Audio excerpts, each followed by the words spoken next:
Hey, I was uh, I was just thinking to myself, you know, like when I was a kid, uh, I wasn't really religious. Like my grandparents brought me to church a few times that I can remember, but I mean, I remember as a child, I still had understanding of where I came from, you know, like I knew I was up there in the darkness where the stars are. And there was always a presence with me as a child, especially when I would get attacked by the gray aliens, the devils. Like I could feel that God was there with me all the time. Like there was an adult in the corner of the room that I couldn't see, and he was watching over the events that took place each time, and he made sure that I wasn't physically harmed. I could never see him, but I could perceive him even as a kid. When I think back, it's like, yeah, I felt safe even though I was in extreme danger every time. And anyway, so like back then, my grandmother, she used to say a prayer to me when I would go to sleep. I went to bed at 9 o'clock every night as a child, and I woke up at 7 every morning. She said, "Now I lay me down to sleep. I pray the Lord my soul to keep. If I die before I wake, pray the Lord my soul to take." Right? I never really thought anything about it. And, now as an adult, I'm thinking back and, pretty strong words, without naming the Lord's name. You see what I mean? Like the Lord, if you're just saying Lord, you're pretty much just saying Baal, right? The Lord of the underworld. So, like knowing now that my grandmother was Jewish, her parents came from Palestine, and changed their name when they came here to Canada, and all that was kept hidden from me and my whole family until way later, after she's been gone. I didn't find out till I think it was this year or the end of last year. Anyway, it doesn't matter. My point is that, like, I was thinking, like, what is God's name? I don't trust any religion anymore. Obviously God's real. I can see the spirits up there, I've been showing you guys. It's when Enoch called him the Lord of Spirits, that's probably the closest to his actual name that you could get, I think. Like in the Bible, they call him Jehovah. But I think it's just like an extension or an upgrade of the name Jesus. You see, because Brahim became Abraham, right? So it's like saying that Jesus will become Jehovah. And Salem will become Jerusalem. You see what I mean? Like it's like a level up kind of a thing to the name. I don't think it's the actual name of the Creator God. I think the Creator God has no name. Like, because when you think about it, when Moses was astonished by his presence in and itself, not burning away the bush, like he knew that it was not simply the element fire he was looking at something else. Well, in the Quran it says that jinn are actually made of fire, like demon spirits that you can physically see here in the third dimension are called jinn, and they're made of the element fire, but a fire that doesn't burn. It's really really close to what Moses was talking to, right? And the thing is, when Moses asked its name, it said, I am which that I am. In other words, I don't possess a name because there is no one thing that is equal to me for me to have the need to possess a name. Because I've never spoke with anyone before for them to address me, right? Like, it's very complex when you think about why he answered him in that way, right? So it's more than likely that he never really had a name. Like when you look in the book of Job, right?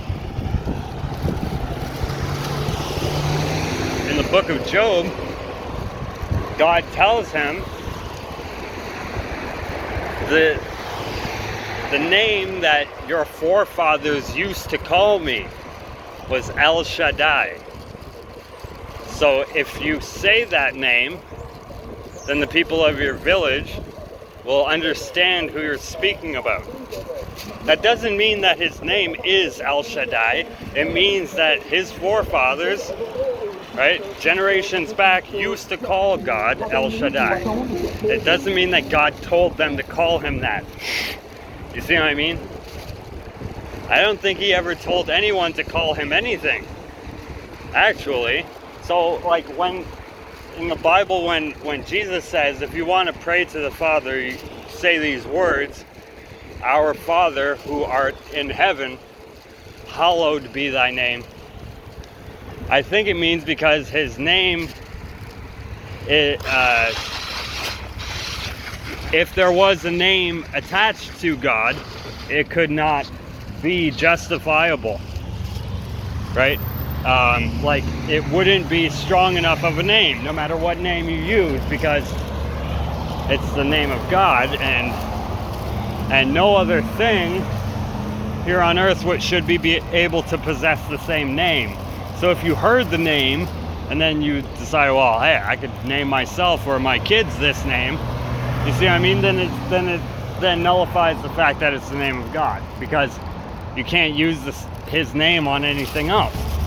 Which is why he never used his name, right? And when it says the King of Kings, right? Like when Jesus comes back, right? And Jesus is a representation of God, not God himself.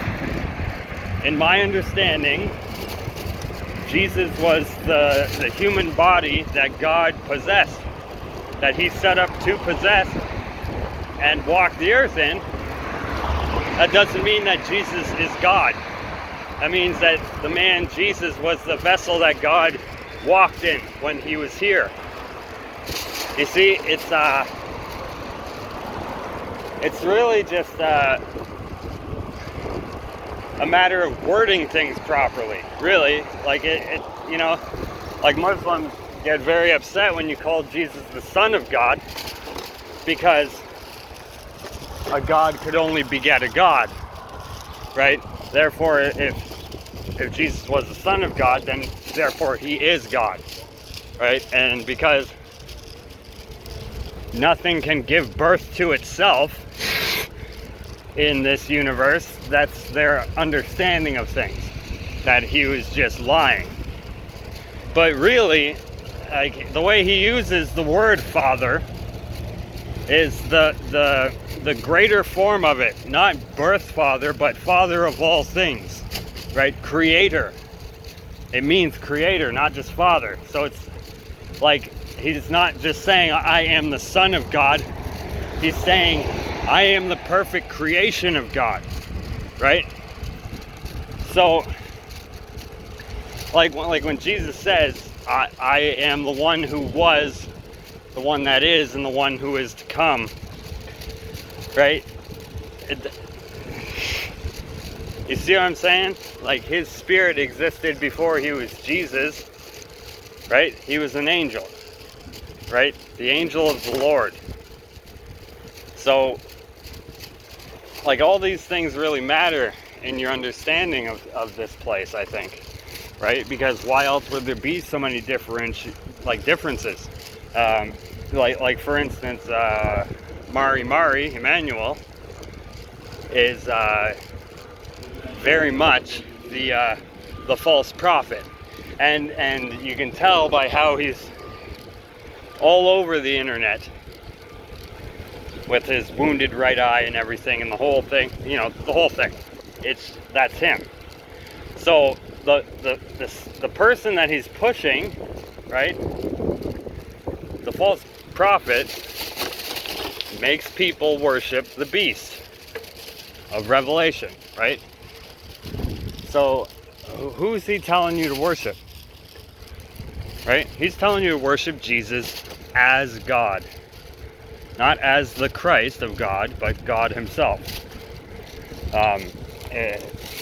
You see how it gets confusing there. Why would he need to create a Christ if it was him himself? Why would he need to sacrifice himself? See, it doesn't add up. Like the Islamic version of Isa, Jesus, is probably spot on, if not 100% true. If you haven't come to the conclusion of the crucifixion of Christ and how God switched Judas and Jesus, then that's your understanding.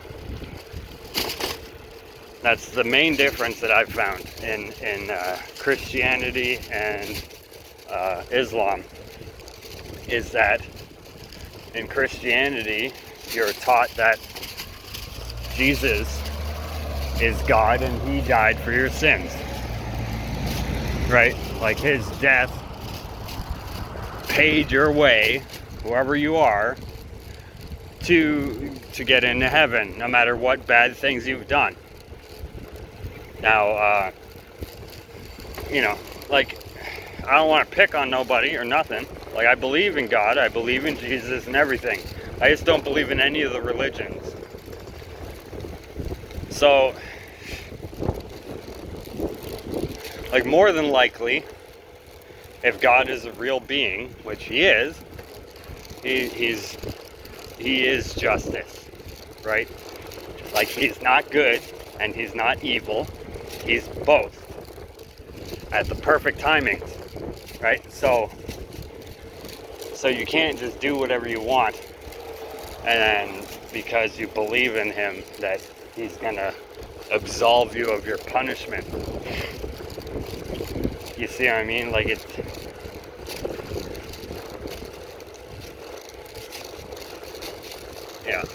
like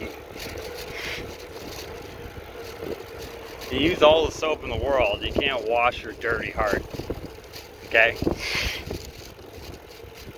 All human beings are born just like him, good and evil. You can't be all good, right? That's why he made Jesus, to show you the way. So my conclusion of this conversation is that I don't think God actually possesses a name, right? Anything that you're putting a name on him, it's most likely Satan. It's a snake, it's the deceiver. He's going to use whatever intelligence and understanding and wisdom you have, he's going to use it against you, and he's going to... Yeah, well, anyway, I'm experiencing it, daily. Not just, mental confusion or anything like that. When I sit down and I try to answer one of my harder questions that I'm most likely actually asking God, but I'm asking my higher self to answer it in my head. It's like when I do that and I can't come to the right conclusion, and it's worrisome to me. Like I watched this video and it's like it points that every single religion,